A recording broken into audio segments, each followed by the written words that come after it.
జగన్మోహన్ రెడ్డి హయాంలో నిర్వహించినటువంటి గ్రూప్ 1 పరీక్షలో అనేక అవకతవకలు జరిగాయని గతంలోనే అనేక ఆరోపణలు వచ్చాయి. గతంలో కూడా హైకోర్టు ఆ మెయిన్స్ పరీక్షను రద్దు చేయాలని చెప్పి ఆదేశాలు కూడా జారీ చేసిన సంగతి మనందరికీ తెలిసిందే. అయితే అదే గ్రూప్ 1కి ఎవరైతే ఎంపిక కాలేదో వారందరూ కూడా జవాబు పత్రాల మూల్యాంకనలో అవకతవకలు జరిగాయి, అర్హులైన వారికి అన్యాయం జరిగిందనేది ప్రధాన ఆరోపణ. ఆ కారణంతోనే అభ్యర్థులందరూ కూడా హైకోర్టును ఆశ్రయించడం జరిగింది.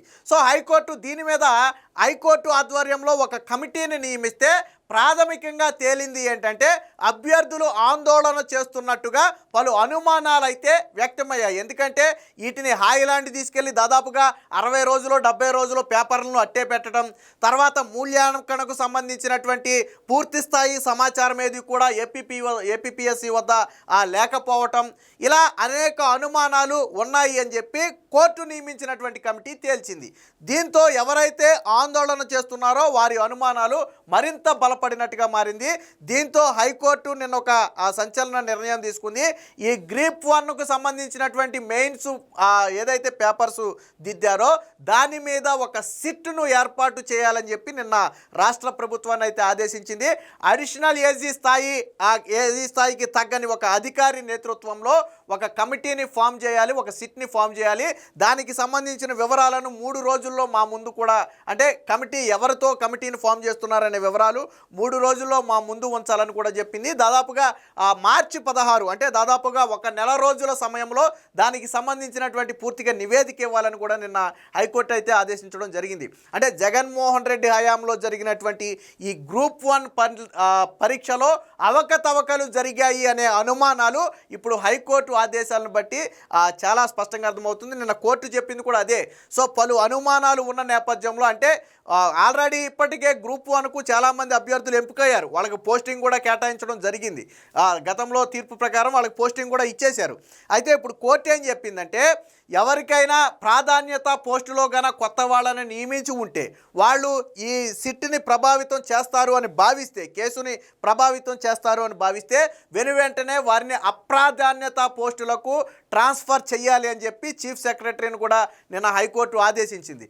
దాంతోపాటు నేను చెప్పింది ఏంటంటే చివరిగా సెలెక్ట్ అయిన అభ్యర్థి దగ్గర నుంచి కింద ఉన్న 100 మంది, అంటే వాళ్ళు సెలెక్ట్ అవ్వలేదు, చివరిగా సెలెక్ట్ అయిన అభ్యర్థి దగ్గర నుంచి కింద ఉన్న 100 మంది పేపర్లను కూడా పూర్తి స్థాయిలో పరిశీలించాలి.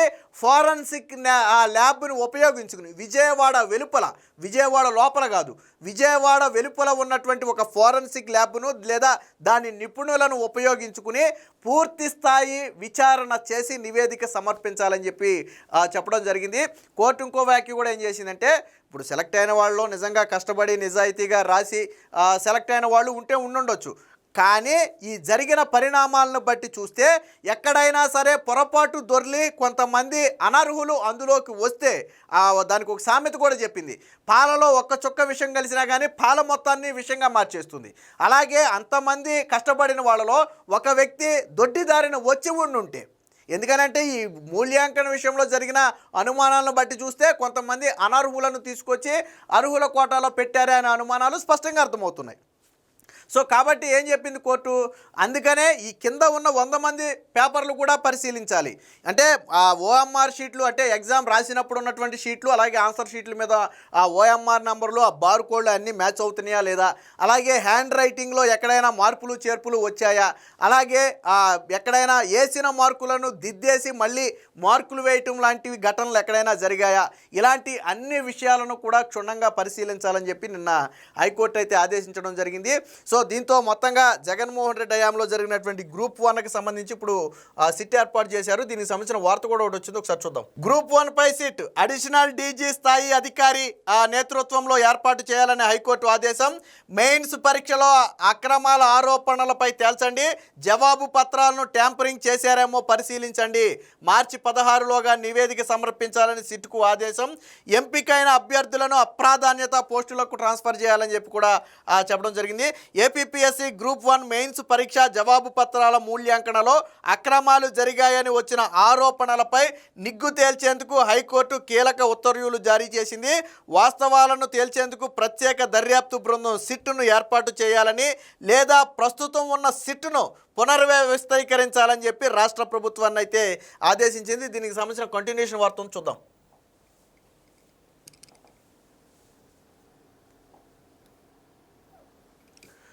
అడిషనల్ డీజీ స్థాయి హోదా తగ్గని అధికారంతో నేతృత్వం వహించాలని చెప్పింది. సో ఈ వివరాలన్నీ 3 రోజుల్లో జ్యుడిషియల్కు అంటే జ్యుడిషియల్ రిజిస్టర్కు సమర్పించాలని కూడా చెప్పడం జరిగింది. సో విజయవాడ వెలుపల ఉన్న ఏదైనా కేంద్రం ఫోరెన్సిక్ ల్యాబొరేటరీ నిపుణులతో దర్యాప్తు చేయాలని సిట్టుకు స్పష్టం చేసింది. మార్చి 16లోగా ఆ నివేదిక సమర్పించాలని, ఎంపికైన అభ్యర్థులందరినీ తదుపరి ఉత్తర్వులు ఇచ్చే వరకు కీలక పోస్టుల నుంచి అప్రాధాన్యత పోస్టులకు మార్చాలని రాష్ట్ర ప్రభుత్వాన్ని ఆదేశించింది. ఉత్తర్వుల అమలుకు సంబంధించి వారం రోజుల్లో రిజిస్ట్రార్కు నివేదిక సమర్పించాలని కూడా ఆ సిఎస్ను ఆదేశించింది. అనుబంధ వాద్యాలను పరిష్కరించింది. ప్రధాన అప్పీళ్లపై విచారణను మార్చి 16కు అయితే వాయిదా అయితే వేయడం జరిగింది. సో అనుబంధ పిటిషన్లు అంటే ఇదే కేసుకు సంబంధించి కొంతమంది వ్యక్తులు వేసినటువంటి అనుబంధ పిటిషన్ల మీద కూడా నిన్న విచారణ జరిగింది. సో కోర్టు నియమించిన కమిటీ గుర్తించిన పరిశీలించిన ఓఎంఆర్ షీట్స్, కంట్రోల్ బండిల్స్పై ఉన్న సంతకాలు, చేతిరాతపై ఫోరెన్సిక్ పరిశీలనకు ఆదేశించండి. కోర్టు నియమించిన కమిటీ ఇచ్చిన నివేదిక అసంపూర్తిగా ఉంది. జవాబు పత్రాలను జత చేసిన ఓఎంఆర్ షీట్ల పరిశీలన సందర్భంగా కమిటీ గుర్తించిన అంశాలను, పరిశీలించిన వాస్తవాలను నివేదికలో భాగంగా చేసేలా ఆదేశించండి. విచారణ సందర్భంగా ఏపీపీఎస్సీ కోర్టుకు డాక్యుమెంట్లు, రికార్డులు, ఇతర నివేదికలకు సంబంధించిన సర్టిఫైడ్ కాపీలను అందజేసేలా రిజిస్టర్ను ఆదేశించండి అంటూ పలు పిటిషన్లు అయితే కోర్టులో దాఖలు చేశారు. దీని మీద అంటే వాదనలు విన్నటువంటి ధర్మాసనం అయితే ప్రస్తుతానికి దాన్ని అయితే వాయిదా అయితే వేయడం జరిగింది. సో నిన్న కోర్టు ఇచ్చినటువంటి తీర్పులో ఫైనల్గా ఏముందనేది మనం పరిశీలిస్తే, రికార్డులు పరిశీలిస్తే ఎటువంటి ముందస్తు అనుమతి లేకుండా అప్పటి APPSC secretary PSR Anjaneyulu group 1 mains పరీక్షకు సంబంధించిన జవాబు పత్రాలను హాయ్లాండ్లోని అవాసా రిసార్ట్స్కు తరలించారు. జవాబు పత్రాలను ప్రైవేటు రిసార్ట్స్కు తరలించడం, వాటిని 65 రోజుల పాటు అక్కడే ఉంచాలని ఎవరు నిర్ణయించారో నిరూపించే ఏ ఫైలు కూడా ఏపీపీఎస్సీ వద్ద లేదని అడ్వకేట్ జనరల్ కోర్టుకు అయితే చెప్పారు. హాయ్లాండ్లో ఎలాంటి మూల్యాంకన జరగలేదని ఏపీపీఎస్సీ చెబుతుంది. అందుకు విరుద్ధంగా ఒరిజినల్ ఓఎంఆర్ షీట్లపై మార్కులు కేటాయించారని కోర్టు నియమించిన విశ్రాంత న్యాయమూర్తి నేతృత్వంలోని కమిటీ నివేదిక ఇచ్చింది. ఇక్కడ ఒక చిన్న లాజిక్ ఏంటంటే, హాయ్లాండ్లో పరీక్షా పత్రాలు దిద్దకపోతే అక్కడకు తరలించి 65 రోజుల పాటు ఎందుకు ఉంచారు? అంటే పత్రాలు ఏమైనా మార్చారా? సో కోర్టు నియమించినటువంటి విశ్రాంత న్యాయమూర్తి కూడా ఏం చెప్పాడంటే, ఈ మెయిన్ షీట్లు ఏదైతే ఓఎంఆర్ షీట్లు ఉన్నాయో ఆ ఓఎంఆర్ షీట్ బండిల్స్ పైన కొన్ని ముద్రలు లేదా కొన్ని మార్కులు లాంటి అంశాలను ఆయన గుర్తించినట్టుగా చెప్పాడు. సో ఇది పలు అనుమానాలకైతే దారిచ్చింది. అలాగే ఈ రిసార్ట్స్కు తరలించాలి అని ఎవరు చెప్పారు? ఏపీపీఎస్సీలో ఏదైనా ఒక నిర్ణయం తీసుకోవాలంటే అది చైర్మన్ దగ్గర నుంచి రికార్డెడ్గా ఉండాలి. అవసరమైతే జీవో రూపంలోనో లేదా ఒక ఆర్డర్ రూపంలోనో ఖచ్చితంగా ఉండాలి. ఫర్ ఎగ్జాంపుల్ ఐలాండ్కి తరలించాల్సి వస్తే అధికారికంగా ఏపీపీఎస్సీ చైర్మన్ ఒక లెటర్ విడుదల చేయాలి. సో పలానా గ్రూప్ 1 మూల్యాంకన కోసం ఈ పత్రాలను పలానా ప్లేస్కు తరలించాలి, దానికి పటిష్ట బందోబస్తు ఏర్పాటు చేయాలి, సీసీ కెమెరాలు ఏర్పాటు చేయాలని చెప్పి కొన్ని ఏదో నామ్స్ పెట్టి ఒక అధికారిక లెటర్ విడుదల చేయాలి. కానీ అలాంటివేవి కూడా అక్కడ కనపడలేదు. అంటే ఎవరు చెబితే తరలించారు అనేది అక్కడ ఒక క్వశ్చన్ మార్కు. చైర్మన్ చెప్పాడా, కింద అధికారి చెప్పాడా, లేకపోతే ఎవడన్నా పొలిటీషియన్ చెప్పాడా అనేది ఇక్కడ తేలట్లా. సో ఇదే కోర్టు అనుమానానికి కూడా ప్రధాన కారణం కూడా అదే. ఇటువంటి అంశాలు ఏపీపీఎస్సీ విశ్వసనీయతపై సందేహాలు రేకెత్తిస్తున్నాయి. మూల్యాంకనంలో అక్రమాలు చోటు చేసుకున్నాయంటూ ఎంపిక కాని అభ్యర్థులు ఆందోళనను అంగీకరించేందుకు ప్రాథమిక ఆధారాలు కూడా ఉన్నాయి. అంటే ఎవరైతే ఆందోళన చేస్తున్నారో అక్రమాలు జరిగాయని దానికి కొన్ని ప్రాథమిక ఆధారాలు కూడా దొరకటంతోనే ఇప్పుడు కోర్టు ఇలాంటి డెసిషన్ అయితే తీసుకుంది. గ్రూప్ 1 పోస్టులు రాష్ట్ర పరిపాలనలో అత్యంత కీలకమైనవి. మూల్యాంకనలో తమ పాత్ర లేదని అమాయకులమని ఎంపికైన అభ్యర్థులు చెబుతున్నారు. చెబుతున్నప్పటికీ మూల్యాంకన విధానం, జవాబు పత్రాలు దిద్దే ప్రదేశాలు మారినప్పుడు ఎంపికైన వారి పేర్ల జాబితా నుంచి మాయం కావడం, కీలక సమాచారాన్ని రికార్డులను సమర్పించడంలో ఏపీపీఎస్సీ విఫలమవడం చూస్తుంటే మూల్యాంకనలో నిష్పక్షపాతిపై అనుమానం కలుగుతుంది. అంటే జరిగినటువంటి ఘటనలను పరిశీలిస్తే ఏపీపీఎస్సీ వ్యవహరించిన తీరు కొంచెం అనుమానాస్పదంగా ఉంది. వాస్తవానికి ఎంపికైన వాళ్ళు ఏమంటున్నారంటే లేదండి మేము కష్టపడి రాశాం, మా ఫలితానికి తగ్గట్టే ఇప్పుడు మాకు జాబ్ వచ్చింది తప్ప ఇందులో ఎటువంటి అవకతవకలు లేవని వాళ్ళు చెప్తున్నారు. సరే, వాళ్ళు చెప్పేదానికి బలంగా అంతే పర్ఫెక్ట్గా ఏపీపీఎస్సీ దాన్ని నిర్వహించుంటే ఇబ్బంది ఉండేది కాదు. కానీ ఏపీపీఎస్సీ చేసినటువంటి పనులన్నీ కూడా అనుమానంగా ఉన్నాయి. హాయిలాండ్కి తరలించడం, దానికి సంబంధిత ఇది లేకపోవటం, 65 రోజుల పాటు అక్కడే చెట్టడం, తర్వాత ఓఎంఆర్ షీట్ల మీద కొన్ని నమూనాలను విశ్రాంతి న్యాయమూర్తి గుర్తించటం. సో ఇలాంటివన్నీ కూడా పలు అనుమానాలను అయితే రేకెత్తించాయి. ఎంపిక కాని అభ్యర్థుల జవాబు పత్రాలను పోల్చి చూడడం ద్వారా ముఖ్యంగా పేపర్ వయస్సు, సిరా వయస్సు, బార్కోడ్ సరిపోలిక, కొట్టివేతలు, రాతలో తేడాలు వంటి అంశాలపై ఫోరెన్సిక్ నిపుణుల సహాయంతో విచారణ చేపడితే అనుమానాలు నివృత్తి అవుతాయి. కొంతమంది ఎంపికైన అభ్యర్థులు నిజాయితీ కారణంగా ఇతర అభ్యర్థుల విషయంలో జరిగిన మోసాలను విస్మరించలేం.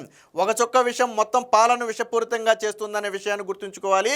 ఈ నేపథ్యంలోనే మూల్యాంకన ప్రక్రియలో పారదర్శకతను నిర్ధారించడానికి ఫోరెన్సిక్ పరీక్ష అవసరమని మేము భావిస్తున్నామని, అసాధారణ పరిస్థితుల్లో నిజాన్ని వెలికి తీయడానికి అసాధారణ దర్యాప్తే సరైన మార్గం, నిధుల దుర్వినియోగం, నిర్వహణ లోపం, మూల్యాంకన ప్రక్రియలో అక్రమాలు జరిగాయన్న ఆరోపణల నేపథ్యంలో సమగ్ర దర్యాప్తు అవసరమని భావించాం కాబట్టే ఇప్పుడు ఈ సిట్టును ఏర్పాటు చేస్తున్నామని చెప్పి కోర్టు అయితే చెప్పింది. సో కోర్టు నేను చేసినటువంటి 2 కీలకమైనటువంటి అంశాలు ఏంటంటే, వ్యాఖ్యలు ఏంటంటే, ఉద్యోగాలకు ఎంపికైన అభ్యర్థుల జవాబు పత్రాలు సక్రమంగా ఉన్నాయా లేదా, వాటిని ఎవరైనా ట్యాంపర్ చేశారా, వీరి జవాబు పత్రాలపై ఉన్నటువంటి బార్కోడ్లు, ఓఎంఆర్ షీట్లు, విజయవాడ మూల్యాంకనంలో ఉపయోగించిన ఓఎంఆర్ షీట్లపై ఉన్న బార్కోడ్లు సరిపోతున్నాయా లేదా అనేది పరిశీలించాలి. వాస్తవానికి ఏంటంటే బార్కోడ్ అనేది కీలకమైనటువంటిది, దాన్ని బేస్ చేసుకునే మూల్యాంకనం అనేది కూడా జరుగుతుంది. అలాగే ఫస్ట్ ఏంటంటే ముందు ఉద్యోగాలు వచ్చిన వాళ్ళ ఓఎంఆర్ షీట్లు పరిశీలించండి. అందులో ఏదైనా అనుమానాస్పదంగా దిద్దటాలు కానీ, లేదా బార్కోడ్లు మ్యాచ్ అవ్వకపోవడాలు కానీ, లేదా చేతి రాతలో సగం రాత ఒకలాగా సగం రాత ఒకలాగా ఏదైనా మార్పులు చేర్పులు ఉండటాలు కానీ, లేదా మార్కుల్ని 1కి మించి 2 సార్లు వేసినట్టుగా ఏదైనా అనుమానం ఉండటం కానీ, ఇలాంటివి ఏమైనా ఉన్నాయా లేదా అనేది ఫస్ట్ పరిశీలించాలి. ఒకటి. రెండోది, ఈ కేసులో పిటిషనర్లు ఉద్యోగాలకు ఎంపిక కాని అభ్యర్థుల జవాబు పత్రాలు కూడా తనిఖీ చేయాలి. అలాగే మెరిట్ లిస్టులో ఆఖరణ ఎంపికైన అభ్యర్థి కంటే దిగువన ఉన్న 100 మంది జవాబు పత్రాలను కూడా పరిశీలించాలి. జవాబు పత్రాలు ట్యాంపరింగ్కు సంబంధించి మరేదైనా సమాచారం ఉంటే దాన్ని శాస్త్రీయ పద్ధతుల ద్వారా అవసరమైతే గుర్తించాలని కూడా నిన్న కోర్టు చెప్పడం జరిగింది. అంటే ఉద్యోగాలకు ఎంపికైన వాళ్ళ పత్రాలే కాదు, ఆ కింద ఉన్న 100 మంది పత్రాలు కూడా పరిశీలిస్తారు. 100 మంది పత్రాలలో కూడా ఏమైనా అవకతవకలు ఉన్నాయా, ఫర్ ఎగ్జాంపుల్ ఎక్కువ మార్కులు వచ్చిన వ్యక్తికి కొట్టేసి తక్కువ మార్కులు వేయటం కానీ, లేదా ఉద్దేశపూర్వకంగా దేనికైనా మార్కులు కేటాయించకపోవటం కానీ, ఇలాంటివి ఏమైనా ఉన్నాయా అనేది కూడా పరిశీలించాలని చెప్పి అయితే కోర్టు చెప్పింది. ఏదేమైనా మొత్తంగా ఇప్పుడు గ్రూప్ 1కు సంబంధించినటువంటి అంశం మీద ఇప్పుడు కోర్టు సిట్టును ఏర్పాటు చేయడంతో దీనిలోని అసలు విషయం బయటకు వచ్చే అవకాశం అయితే ఉంది. మొత్తంగా జగన్మోహన్ రెడ్డి హయాంలో జరిగినటువంటి గ్రూప్ 1 అనేది అవకతవకల మయంగా మారింది అనేది ఇప్పుడు కోర్టు వ్యాఖ్యలను బట్టి అర్థమవుతుంది.